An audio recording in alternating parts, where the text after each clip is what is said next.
वापस स्वागत है आप सबका। मैं Vivek Bindra, motivation speaker, leadership consultant और business coach, problem solving video आज लेके आया हूं। आज की वीडियो, अगर आप बिजनेसमैन है, एंटरप्रेन्योर है, कॉर्पोरेट लीडरशिप, एंटरप्रेन्योरशिप, आपके लिए ये वीडियो गेम चेंजर होने वाला है। क्योंकि मैं बड़ा अच्छा, ये मेरी एक बहुत बड़ी स्ट्रेंथ है। बहुत सारे पार्टिसिपेंट्स मुझसे लीडरशिप फनल में आकर के पूछते हैं, क्या पूछते हैं आप मुझसे आकर के? आप मुझसे पूछते हैं कि क्या प्रोडक्ट बनाऊं, कैसा प्रोडक्ट बनाऊं, कितने का बेचूं, क्या प्राइस रखूं, किस मार्केट में बेचूं, किस तरीके से बेचूं, किसको बेचूं, कितना प्रॉफिट। मत करिए ये सब बात मुझसे, क्योंकि आज मैं आपको गेम चेंजर देने वाला हूं। सारे प्रश्नों का उत्तर इस एक वीडियो में एंड तक देखिएगा, 2 पार्ट में बनाऊंगा। इसको बोलते हैं कंज्यूमर बिहेवियर। क्या बोलते हैं? Come on, consumer behaviour. Product पहले मत डिसाइड करो, प्राइस पहले मत डिसाइड करो, प्रॉफिट पहले मत डिसाइड करो, पोजीशनिंग पहले मत डिसाइड करो, कंज्यूमर बिहेवियर डिसाइड करो। क्या डिसाइड करो? देखो कंज्यूमर चाहता क्या है। इसका क्या मतलब है? आज 9 केस स्टडीज दूंगा, एक के बाद एक। पूरे केस स्टडीज देखिएगा। शुरू करते हैं अमिताभ बच्चन के पल्स पोलियो कैंपेन से। ये सुपर हिट एग्जाम्पल, इस एक एग्जाम्पल आपका इतना आप पूर्ण नए तरीके से समझ में आएगा आपको सब कुछ। ध्यान दीजिए, WHO 5 साल तक अमिताभ बच्चन के साथ लगे रहे। ओगिलवी उनकी एजेंसी, क्रिएटिव एजेंसी थी, और अमिताभ बच्चन WHO के साथ लगे हुए 5 साल लगा दिए, लेकिन पोलियो की कोई बूंद पीने आता ही नहीं था। अटरली सारे कैंपेन फेल होते चले गए। मतलब जो सक्सेस चाहिए कम से कम वो नहीं मिलना, मतलब फेल हो गए। अमिताभ बच्चन बोलते रह गए, आइए 2 बूंद जिंदगी की पिलाइए अपने बच्चों, आइए पिलाइए। पूरे बूथ कैंपेन खाली। तो इनकी टीम ने, अच्छा, WHO ने अपना विश्वास नहीं खत्म किया अमिताभ बच्चन से। WHO ने कहा नहीं, दोबारा ट्राई करो, देखो क्या गलती हो रही है। तो फिर गलती क्या थी? कंज्यूमर के बिहेवियर को जाकर के ढूंढना, उसका साइकोग्राफिक, उसका डेमोग्राफिक, उसका एथनोग्राफिक, उसका जियोग्राफिक। तो ये लोग Tier 3 सिटी और स्मॉल टाउन्स में, तालुका, तहसील, छोटे छोटे शहर, गांव तक पहुंचे, जाके देखना शुरू किया, कंज्यूमर के प्रोफाइल को समझा कि ये कंज्यूमर आता क्यों नहीं है। अब देखिए, कंज्यूमर में डिसीजन मेकिंग के अंदर बाइंग रोल्स होते हैं। बाइंग रोल मतलब खरीदने के अलग अलग रोल्स होते हैं। एक ही आदमी नहीं खरीदता हमेशा, उसके पीछे 5 फैक्टर होते हैं। पहला क्या? एक होता है इनिशिएटर, जो शुरुआत करता है, अरे भाई लेना चाहिए, जिसके बारे में बात करता है। उसके बाद होता है इन्फ्लुएंसर, जो कहता है आप बिल्कुल ठीक है, जरूर लेना चाहिए। फिर एक होता है डिसाइडर, तैयार हो गया, तय हो गया, डिसाइड कर लिया, वो उसके पास सारी पावर है। और उसके बाद होता है बायर, जो जाके फाइनली दुकान पर खरीदता है। और एक होता है कंज्यूमर, जो उसको यूज करता है। अब Amitabh Bachchan pulse polio campaign के अंदर जो 2 साल का बच्चा था, वो तो था कंज्यूमर बेचारा। वो बच्चे का तो कोई रोल ही नहीं है, वो थोड़ी डिसाइड करेगा। लेकिन जो उसकी गांव के अंदर 2 साल का बच्चा जिसको पोलियो पिलाना है, उसकी मां की उम्र थी 20 साल 22 साल।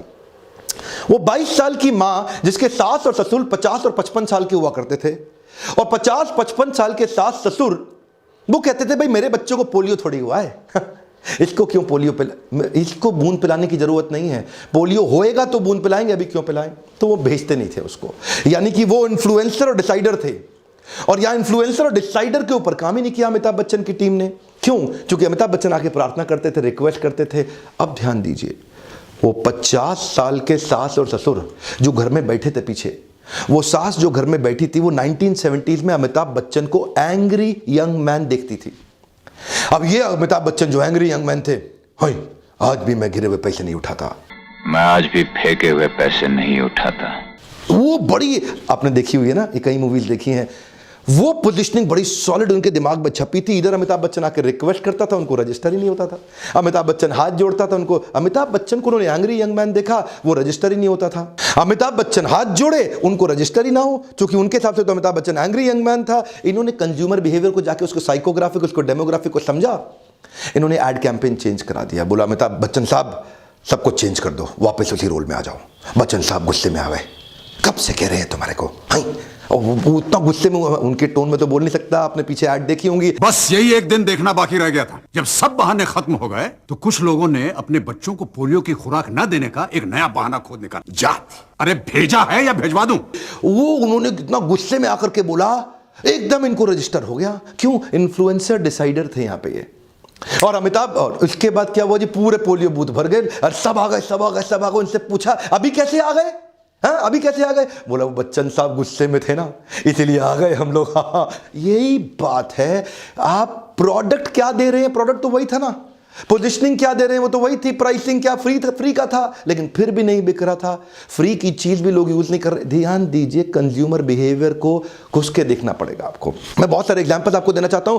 कैडबरी की केस स्टडी से शुरू करते हैं। 9 केस स्टडी दूंगा, दोनों वीडियो में मिला के सारी केस स्टडी देखिए। अगर आप सीरियस हैं तो इन वीडियोस को पूरा देखिए, घुमा घुमा के बार बार देखिए, आपको कई आइडियाज मिल जाएंगे। पैसे थोड़ी लग रहे हैं आपके वीडियो देखने में, लेकिन आपकी जिंदगी बदल सकती है। कैडबरीज जब शुरू में 1988 में आया था ना, मतलब आया तो नहीं था, चल रहा था काफी दिनों से, लेकिन उनकी मार्केट सैचुरेट हो गई थी।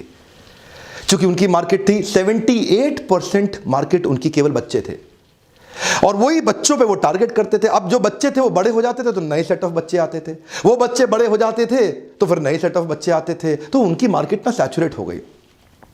क्योंकि जब बच्चे बड़े हो जाएं तो वो चॉकलेट खाएं तो लोग कहते थे बच्चा है क्या, चॉकलेट खाएगा। सो मार्केट को रिटेन करना और ग्रो करना उनके लिए स्ट्रगल था। तभी अर्ली 90s में 92 93 के आसपास इन्होंने बड़ा बोल्ड डिसीजन लिया। इनके डेमोग्राफिक्स के हिसाब से 77-78% कंज्यूमर बच्चे थे, लेकिन इन्होंने बच्चों को एड से पूरी तरह हटा दिया, क्योंकि ये नए कंज्यूमर बाइंग बिहेवियर को एड्रेस करना चाहते थे। और वहां इन्होंने क्या किया, एक नया कैंपेन लॉन्च किया, क्या स्वाद है जिंदगी। आपको याद है ना, वो लड़की ऐसा ऐसा ऐसा करके हाथ घुमा के डांस करते हुए आती थी। इस एड से इन्होंने अपनी नई पोजिशनिंग बिल्ड करी, नए कंज्यूमर बाइंग बिहेवियर को एड्रेस किया। यूथ्स इंडल्जेंस चाहते थे। Youths wanted to acquire the licence of indulgence. उनको भी इंडल्जेंस चाहिए, उनको भी मजा चाहिए लाइफ में, उनको भी एक्साइटमेंट चाहिए। क्या स्वाद है, कुछ स्वाद है, क्या स्वाद है जिंदगी में। और इतना ही नहीं, इसके बाद इन्होंने अपने मार्केट को और एक्सपैंड करने के लिए बाकी कंज्यूमर को समझा कि वहां पे कैसे एंटर करेंगे। देखिए, एंटर बाद में करते हैं, पहले कंज्यूमर की मेंटालिटी को समझते हैं। पोजिशनिंग बाद में आती है, कैसे बेचूंगा ये बाद में आता है। इन्होंने शुभ आरंभ कैंपेन लॉन्च किए, इन्होंने फैमिली कैंपेन लॉन्च किए, इन्होंने कुछ मीठा हो जाए कैंपेन लॉन्च किए। तो बच्चों से यूथ पे गए, यूथ से फैमिली में गए, पूरे देश के अंदर छा गए। सन 2000 के बाद इन्होंने मिठाई से चॉकलेट को ही रिप्लेस करने का प्लान कर दिया। उधर मिठाइयों के अंदर वो मावा में कुछ अडल्ट्रेशन आया, तो इन्होंने चॉकलेट को कुछ मीठा हो जाए कैंपेन। अब तो कोई मिठाई दिवाली पे खरीदेगा नहीं, लो भाई चॉकलेट बांट। इससे क्या बोलते हैं, इसे बोलते हैं पहले कंज्यूमर बिहेवियर को समझो। जिलेट हमारे देश में आया, शुरू में लगातार फेल होता रहा। जिलेट हमारे देश के अंदर आया, उसने MIT के अंदर इंडियन स्टूडेंट्स पे कंज्यूमर बिहेवियर को एनालिसिस भी किया। MIT मतलब यूएस के अंदर, Massachusetts institute of technology. US में इंडियन स्टूडेंट्स पे कंज्यूमर बिहेवियर को स्टडी किया अच्छे से, और वो अपना शेविंग रेजर लेके आए, जिलेट वेक्टर। अब वो जो जिलेट इनका अमेरिका में चलता था ना, बहुत शानदार छा गया। और मेंटालिटी क्या थी, अमेरिकन माल इंडिया में ले आओ, इंडियन रेट के हिसाब से छा जाएगा, इंडियन अमेरिकन को लेके फ्लैट हो जाता। तो इन्होंने प्लास्टिक पुश बार का जिलेट का रेजर इंडिया में ले आए, कि उसमें अगर उसके पुश बार को नीचे प्लास्टिक के हैंडल से पुश करो और सीधा जो बाल शेव किए वो निकल जाएंगे बाहर। और इंडियन कंज्यूमर्स पे उन्होंने वहां पे रिसर्च भी कर लिया, तो कंज्यूमर बिहेवियर तो बहुत बढ़िया मिल गया, और फट से इन्होंने लॉन्च किया। ठाक मुंह की खानी पड़ी, नीचे गिरे बड़े जोर से। ध्यान दीजिए, कंज्यूमर बिहेवियर को रिसर्च स्टडी तो किया, लेकिन कहां पे किया, अमेरिका में किया। अरे भाई, इंडियन स्टूडेंट को किया, कोई बात नहीं, इंडिया में आके करना चाहिए था। क्या करना चाहिए, इंडिया, जब ये इंडिया में आया, इनका CEO PNG Procter and Gamble Gillette, इनकी बुद्धि चकरा गई। बोला ये क्या हो रहा है यहाँ पे, ये कैसे शेव करता है भैया, हम यहाँ पे रनिंग वाटर में करते हैं, ये मग्गे में करता है, पानी के मग के अंदर पानी डाल के वहां डुबो के साफ करके करता है, पानी का कमी है, ऐसा रनिंग वाटर तो है ही नहीं यहाँ पे। और ऊपर से वो क्या देखता है, यहाँ शेव भी रोज नहीं करते। शेव भी इंडिया में लोग पैसे बचाने के लिए 2 दिन 3 दिन बाद गांव तक गए, 3 दिन बाद जाके शेव करेंगे। और उतना ही नहीं, उसके बाद इंडियन बाल भी थोड़े मोटे हैं, बेचारे अमेरिकन के बाल भी पतले थे। अब ये अच्छा, उसके बाद जब ये धोए, उसके अंदर मग में डुबो करके, तो वो साफ ही ना हो रेजर।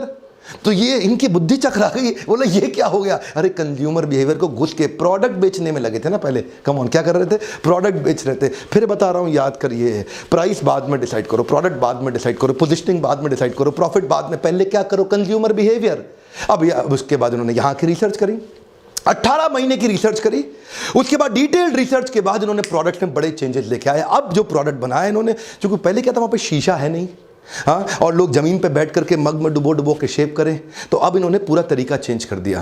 पहले तो प्लास्टिक पुश बार के अंदर बाल फंसे रह जाते थे। अच्छा, यूएस के अंदर क्या था, सॉफ्ट वाटर था, इधर पानी भी हार्ड है, अब वो सॉफ्ट वाटर में पुश बार में ऐसा डाले तो एकदम सारे बाल बाहर, इसमें बाल अंदर घुसे रह जाते थे। इंडियन लोग परेशान, उन्होंने क्या, अरे छोड़ इसको, वो ब्लेड तोड़ करके उसके अंदर उस तरह के अंदर घुसा करके आधा आधा ऐसा मार के उसी से साफ करें, पैसे भी बचेंगे, यहाँ पैसा भी ज़्यादा लगेगा। परेशान हो गए जिलेट वाले। अब चेंज किया उन्होंने, नए प्रोडक्ट लेके आए, वो फ्लेक्सी हैंडल के लेकर के आए जिससे वो किधर भी कैसे भी चलेगा। और ध्यान दीजिए, अब रेजर का उन्होंने क्वालिटी बिल्कुल इंडियन पोजीशनिंग के हिसाब से, कंज्यूमर बिहेवियर के हिसाब से प्रोडक्ट की पोजीशनिंग की तैयारी करी, नया प्रोडक्ट बनाया। इसको बोलते हैं रिवर्स इनोवेशन। कम ऑन, क्या बोलते हैं? Reverse innovation. ये मत सोचो पहले कि बेचूं मैं, कैसे बेचूं, कैसे बेचूं, कैसे बेचूं। पहले ये सोचो कंज्यूमर बिहेवियर है क्या, उसके बाद जाके प्रोडक्ट बनाओ, फिर सोचो कैसे बेचूं, किस प्राइस पे बेचूं, किस प्रॉफिट के लिए बेचूं। और उसके बाद इनके जिलेट प्रेस्टो, जिलेट गार्ड इतने छा गए देश के अंदर कि ये विदेशी कंपनी आज देश में बहुत बड़ा मार्केट शेयर ली बैठी है। देखिए, प्रिंसिपल है, प्रिंसिपल हो तो आप भी इंडियन ऑर्गेनाइजेशन पूरी दुनिया में छा जाओगे। प्रिंसिपल को पकड़ लो, और प्रिंसिपल को मत पकड़ो तो लल्लू लाल बन के गल्ले पे बैठे रह जाओगे। इसीलिए अपने ऊपर इन्वेस्ट तो आप करना नहीं चाहते। आप चाहते नहीं कि आप ट्रेनिंग में आए, आप यूट्यूब पे वीडियोस देखिए, आप लर्निंग डेवलपमेंट पे इन्वेस्ट करें, आप किताब पढ़ें। आप सोचते होंगे इसमें आपके लिए क्या है करने के लिए। आपके लिए सबसे पहली चीज है अपने कंज्यूमर को, देखिए, कैप्चर योर क्लेम। क्या? दोबारा सुनिए, कैप्चर योर क्लेम। आपका क्लेम है मार्केट में, आपका क्लेम पूरा रेडी है मार्केट में, उसको कैसे कैप्चर किया जाए, कैसे जाके उसको पकड़े, amplify your message to your actual exact perfect customer. हर एक को माल बेचने में लगे हो आप। आपको लगता है जो मर्जी आ जाए हर एक को बेच दूं, हर एक को माल नहीं बेचते। परफेक्ट कस्टमर आइडेंटिफाई करिए। उसके लिए अपना साइकोग्राफिक, डेमोग्राफिक, साइकोग्राफिक और एथनोग्राफिक कुछ मिलती जुलती चीजें मिलेंगी आपको, डेमोग्राफिक और जियोग्राफिक कुछ मिलती जुलती चीजें मिलेंगी आपको। इनके कुछ एग्जाम्पल दे देता हूं मैं आपको, जैसे कि एज, इनकम ब्रैकेट, कितनी तनख्वाह ले रहा है अगला आदमी, जेंडर, मेल फीमेल क्या है, मैरिटल स्टेटस, शादीशुदा है या गैर शादीशुदा, अभी तक शादी होनी बाकी है, एजुकेशन, लोकेशन, रेस, एथनिसिटी, किस धर्म का है, रिलीजन, क्या काम करता है उसका ऑक्यूपेशन, किस कंपनी में काम करता है, इंडस्ट्री कौन सी है, क्या वैल्यूज रखता है वो व्यक्ति, सोशल क्लास क्या है उसका, पर्सनैलिटी उसकी कैसी है, बायर है कि बार्गेनर है, माइंडसेट कैसा है, अर्बन है कि रूरल है, लाइफस्टाइल, इंटरेस्ट, कल्चर, और किस प्रकार की एस्पिरेशंस रखता है।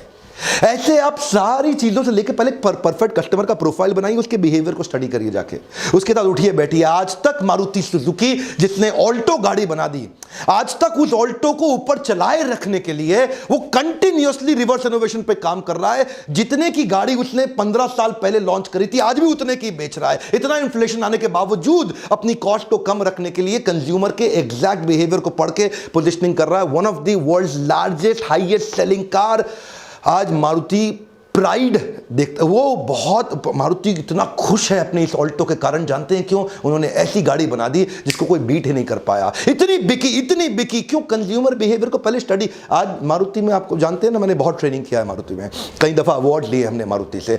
मारुति की जब R&D सेंटर के लोगों से मिलते तो हम देखते हैं कि वो बहुत वेट करते हैं एक एक कैटेगरी पर लॉन्च करने के लिए। एस क्रॉस के लिए उन्होंने अलग तरीके से किया। इनफैक्ट ये जो गाड़ी थी रेनो डस्टर, ये डस्टर जैसी इंटरनेशनल लाई थी वैसे थोड़ी आके लाके सेम लॉन्च कर दिया यहां पे। डस्टर ने यहां आने के बाद इधर के कंज्यूमर बिहेवियर को, अपने प्रोडक्ट की प्रोफाइलिंग करी, पहले पोजीशनिंग की प्रोफाइलिंग कस्टमर के साथ करी, जाकर उनके बिहेवियर को एनालाइज किया, कई चेंजेस लाए जिसको बोलते हैं रिवर्स इनोवेशन। पहले ये मत देखो टेक्नोलॉजी क्या है, ये मत देखो मैन पावर क्या है, ये मत देखो आपके पास इंटरनल स्ट्रेंथ क्या है, ये देखो कि मार्केट में कंज्यूमर कैसा बिहेव कर रहा है, उसके हिसाब से अपने अंदर चेंजेस लाने की तैयारी करिए। इसमें मेरी बड़ी एक्सपर्टीज है, branding, positioning, marketing, consumer behaviour, और जिसके लिए मेरे से कई लोग आकर के बिजनेस कंसल्टिंग लेते हैं, मुझसे 1-to-1 गाइडेंस लेते हैं, मेरे से कोचिंग लेते हैं। उससे पहले मैं उनको सजेस्ट करता हूं कि सबसे सस्ता प्रोग्राम है ये लीडरशिप फनल। 6 महीने की ट्रेनिंग कहां इतने सस्ते में मिलती है। 6 महीने तक आपकी हैंड होल्डिंग हो रही है। 6 महीने तक हमारे कोचेस इसी नंबर पर फोन करके पूछिए कि कैसे आपको हेल्प करेंगे। आपको 25 असाइनमेंट ऐसे फ्रेमवर्क्स देंगे जो इंप्लीमेंट कराएंगे। मेरे कोचेस आपके पीछे पड़ के आपसे इंप्लीमेंट करा के आपको हेल्प करेंगे। आप अपने ऊपर थोड़ा सा इन्वेस्ट जरूर करिए और इसी नंबर पर फोन करके चेक करिए अगला बैच कब हो रहा है। और इसके बाद मैं दूसरा वीडियो लॉन्च करूंगा जिसके अंदर मैं बाकी बहुत सारी केस स्टडीज और देने वाला हूं। इन वीडियोस को बार बार घुमा घुमा के बार बार देखिए, अपने उन सबसे शेयर करिए जिनकी इन वीडियो से मदद होती हो। मैं आपको दोबारा बता रहा हूं, अगर आप स्टूडेंट भी है ना, अगर आप ढूंढे तो अपने अपने पेरेंट्स के साथ, अपने अंकल्स के साथ, अपनी कम्युनिटी में, अपने अलग अलग व्हाट्सएप ग्रुप्स में ज़रूर शेयर करिए, क्योंकि ये वीडियोज़ के लिए आपका पैसा तो कुछ लग नहीं रहा, लेकिन हेल्प बहुत हो रही है। क्योंकि इंडियन कंज्यूमर या इंडियन जो प्रोड्यूसर या इंडियन मैन्युफैक्चरर आज जो हमारे देश के व्यापारी ये पहचान नहीं पा रहे हैं कि हमें क्या चेंजेस अपने अंदर लाने चाहिए। मैं लगातार मेहनत करता रहूंगा, अगर आप लाइक देते रहें, एक एक वीडियो पे आपके हर एक लाइक को जाके देखता हूं, हजारों लाखों आप लाइक्स देते हैं, मेरा उत्साह बढ़ता है। नीचे कमेंट में बताइए अगला वीडियो आप कौन सा देखना चाहते हैं, किस केस स्टडी पे देखना चाहते हैं, और इसका पार्ट 2 जरूर देखिएगा। सबसे सब्सक्राइब करा लीजिए अपने आसपास। मेरे साथ जुड़े रहने के लिए, यूट्यूब पे इन पावरफुल केस स्टडीज को देखने के लिए आपका प्रेम पूर्वक बहुत बहुत धन्यवाद।